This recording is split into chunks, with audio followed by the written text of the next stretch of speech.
Andrés, querido, te decía hace un momento que me parece fundamental.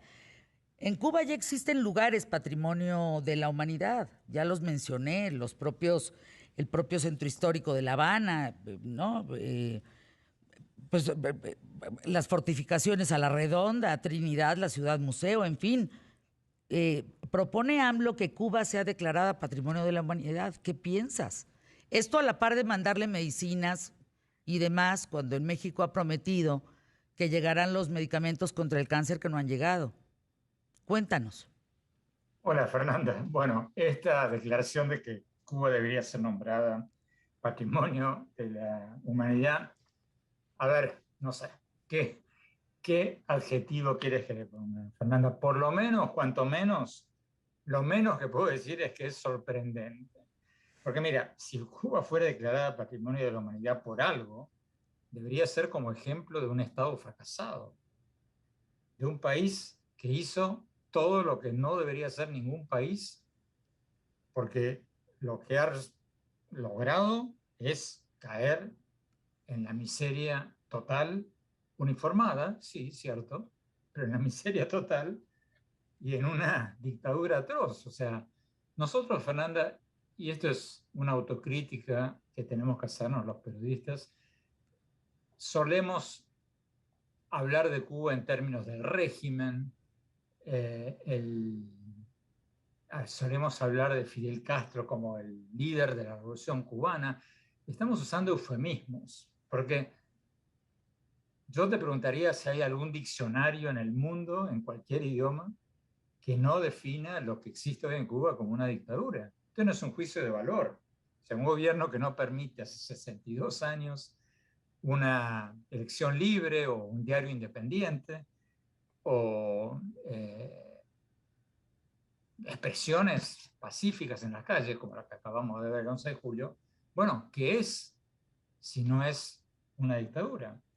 Ahora, el relato que compró el presidente de México y muchos otros en todo el mundo de que esto es parte de que Cuba es una pobre víctima, bueno, mira que el embargo de Estados Unidos, el bloqueo de Estados Unidos, fíjate, Fernanda, que ese cuento ya son poquísimos los que lo creen. Porque, mira, yo no comparto el embargo de Estados Unidos por otros motivos, porque creo que le da un justificativo a la dictadura de Cuba para seguir contando ese relato y encontrar algunos que se lo crean.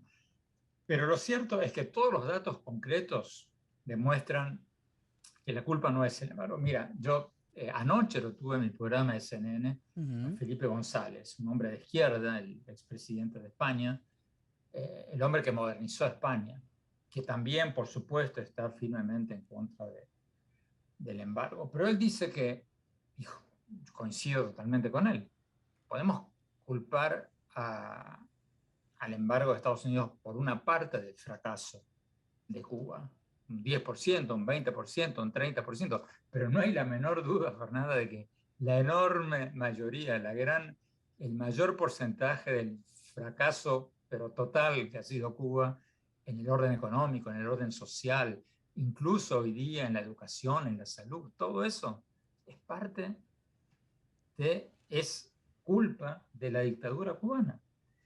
Entonces, si tú te fijas los datos, y lo estoy juntando ahora con fuentes concretas, pero bueno, el hecho concreto que lo he citado en mi reciente columna del Miami Herald, Fernández, que eso el bloqueo, el embargo de Estados Unidos a Cuba tiene más agujeros con queso suizo.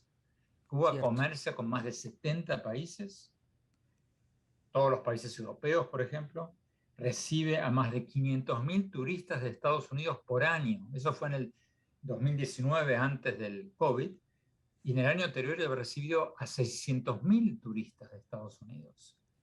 Y además de eso, Cuba recibe 3.500 millones de dólares por año en remesas familiares de los cubanos que viven en Estados Unidos. Y además de eso, Cuba recibe exportaciones de comida y productos agrícolas a tal punto de que Cuba hoy, el país de donde más importa alimentos y productos agrícolas, es Estados Unidos. Y eso es por arriba de la mesa, no es un comercio oculto. Estas son cifras del Departamento de Estado, cifras de Estados Unidos. Entonces, Fernanda, si tú comparas la Cuba de hoy con la Cuba de antes de lo que antes se llamaba la revolución, que yo hoy prefiero llamar la dictadura, en una época también lo llamaba la revolución. Bueno, según datos de Naciones Unidas, Cuba ya en el 57 ya tenía uno de los niveles más bajos de mortalidad infantil en América Latina, en educación ya era uno de los países más avanzados, etcétera, etcétera, etcétera. De manera, Fernanda, podemos estar en contra del embargo de Estados Unidos, pero justificar el fracaso de Cuba por eso No, no. es ridículo. Basta con visitar Cuba, ¿eh? Quien da esas opiniones es o porque está en contra o porque está a favor de un régimen de tiranía y de dictadura o porque no conoce Cuba. La verdad es que no hay nada que aplaudir en ese sentido, mi querido Andrés Oppenheimer. ¿Cómo pinta tu semana? Bien, Fernando, pero termino lo que tú decías recién para ponerle el sombrero al pensamiento ese. Para mí, una frase fundamental que guía toda mi carrera es: no hay tal cosa como un dictador bueno. Y eso se aplica más a Cuba que a ningún lado. Pues yo me quedo con esa idea. No hay tal cosa que un dictador bueno. Eso no existe. La historia ha demostrado que eso no hay manera, no existe. Gracias, mi querido Andrés. Te mando un abrazo. @Oppenheimer, aquí en ¿Qué tal, Fernando?